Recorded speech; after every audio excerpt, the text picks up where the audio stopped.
We live in a world where our entire lives can fit into the palm of our hands, thanks to mobile applications. From communication to entertainment, work, and everything in between, apps have transformed the way that we live. And in this video, I'm going to talk about what's in a mobile app and how to make the perfect mobile application in 2025. Hello, internet friends. Before I get into the video, I feel like I have to first apologize. You see, I dropped the fun little intro on my YouTube channel announcing my arrival to this platform, and then I vanished.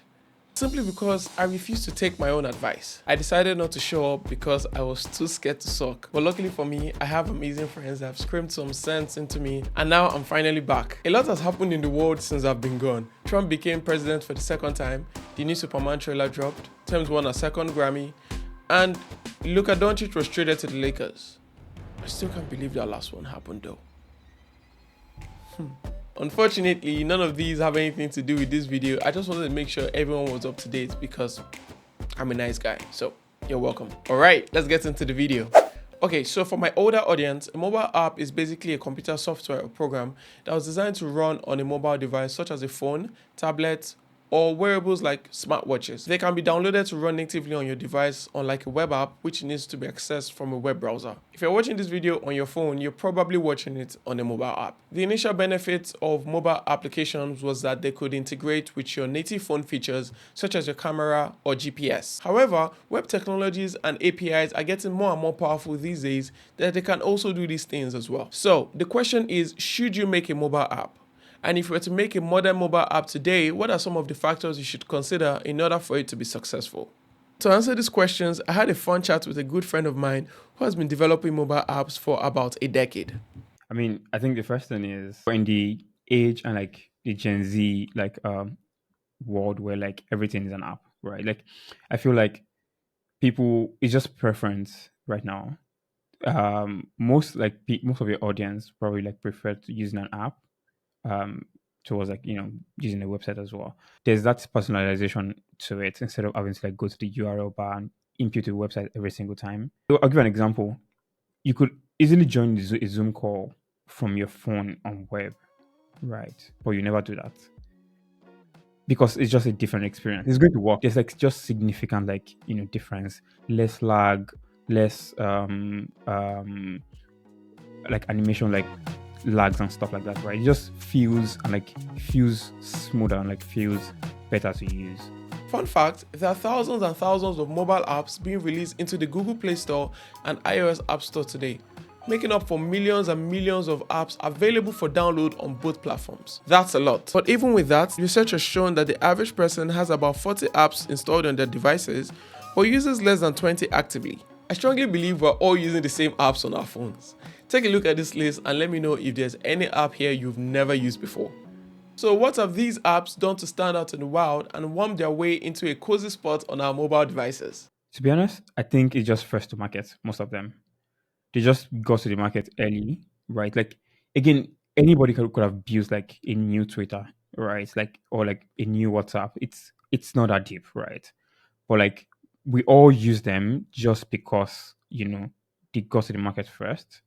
And everybody, they have like the distribution already, right? So again, I think it all boils down to the distribution of these apps. Everybody already has it. It's hard to like upsell people on like, oh yeah, there's this new website or like new app to like use. It's very hard to like upsell your friends to like switch from what they currently use. I've tried to do that to upsell my friends to go from WhatsApp to Telegram, right? It's just not going to work. Building a good experience matters a lot, even if like there's existing apps that like kind of looks and feels like the one you want to build. Building like a better experience, it's like it trumps a lot of things, right? Because people can easily switch from the other apps to your app just because you provide like a good experience. We've seen that happen like a lot, right? Like in so many cases. The reason I try to like, recommend Telegram to most of my friends instead of WhatsApp is just how good Telegram is when it comes to like user experience, right? I'm reading a book now from the co-founder of Waze. The experience of Waze is amazing. So Waze is a crowdsourced platform, right? Like, so users to user do reportings and like you all get like the report. And the point I was trying to make is users tend to recommend things that work for them. Waze, they don't do any marketing because like it was so good to the point where like people started recommending it to their friends, right? Like, oh, you need to up on this, and that's like their source of like getting new users. So that just leads back to my point of building a great experience, Okay, so that was a great way to explain things. But if we were to build a modern mobile app today, what are some of the things you should absolutely consider? Well, I have a list. The first thing I would say is personalize it to your users. A user's mobile phone is one of the most personal things that they own, and you want to make them feel like they have a personal relationship with their apps as well. And this could be as simple as offering them personalization options such as choosing a username they resonate with or allowing them to control what they see on the app. Number 2, first impression matters a lot.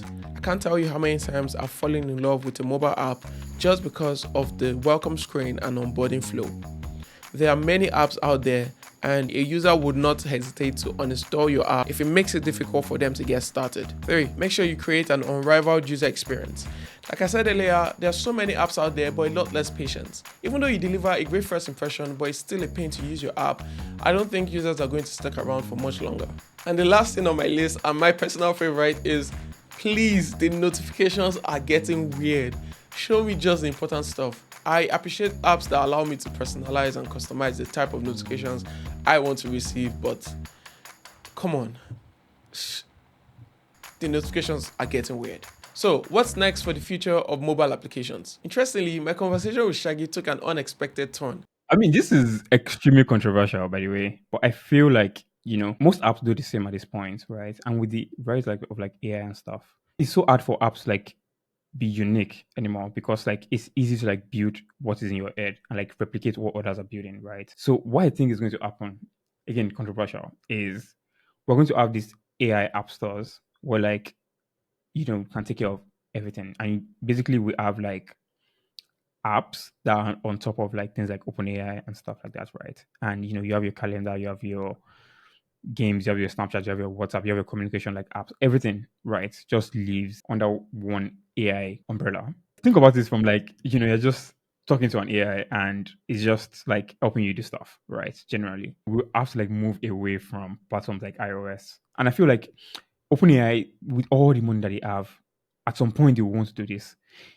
There's so much they can do with like training their models and stuff like that. Like all of this data will finish, right? That they will get to the point where like we're going to peak at some point, and all they have to do is just build product, right? And I feel like they will most likely lean towards like just building probably their own device or like something related to that. Okay, let me paint a picture, right? So don't think about it as you have a phone that is like iOS or Android, right? Think about it like you have just a phone. You use your Instagram, your WhatsApp, and all these apps that you use. Again, they might exist as apps, right? But not like mobile apps. So your Pinterest, for example, just the same way your apps currently work. They have your recommendations, they have all those things, right? And they show you just exactly how Pinterest currently works because somebody has built it to do that. But this time it's extremely smart, right? It doesn't work under like some Pinterest algorithm. It works based on your rules of like, these are the type of like content I want to see, and these are the kind of content like it gets to like show off. If I want to post on Pinterest, I give it a picture and just like post on Pinterest. You don't want your Pinterest to have like 2-row layout. You want it to have like 10-row layout. You want your Pinterest to look like this, like different ways, right? You're just like giving it natural language, like to like do this, right? And just does it. And it's stored, and next time you open it, it just shows your Pinterest the way you actually want it. Like most things are going to be personalized to that point, right? Same with Instagram and all these other apps that we use. I think the beauty is going to be the personalization of it. Like it's what I want my WhatsApp to be is not what you want your WhatsApp to be. Like it's going to be so different. Again, apps are great, right? And we still use them for years to come. I don't think all of this is going to happen like anytime soon, right? But I also see like the age of apps like fading away a little bit after some time. But for now, we have a lot of apps, and we'll still have more apps to come. And I think all the AI apps are they're great ones, and they're just really terrible ones that we'll never use. We might be reaching a time where it's less likely to imagine life without AI, and I don't know how I feel about that. On one hand, I'm excited because of all the possibilities, and on the other hand, I'm worried about all the uncertainties. But hey, I'm sure not everyone was stoked when the internet became mainstream, so I guess we'll see where this goes. Anyways, that's it from me. I hope you enjoyed watching this video, and I'd love to know what everyone's favorite mobile app is in the comments below. And if it's not already perfect, what are some of the things that you'd add or take away from it if you had a chance to make it perfect? Let me know in the comments. Alright, I'll see you in the next video, which should be coming soon. I'm not going to take another month off, I promise. I feel like it was 2 months at this point.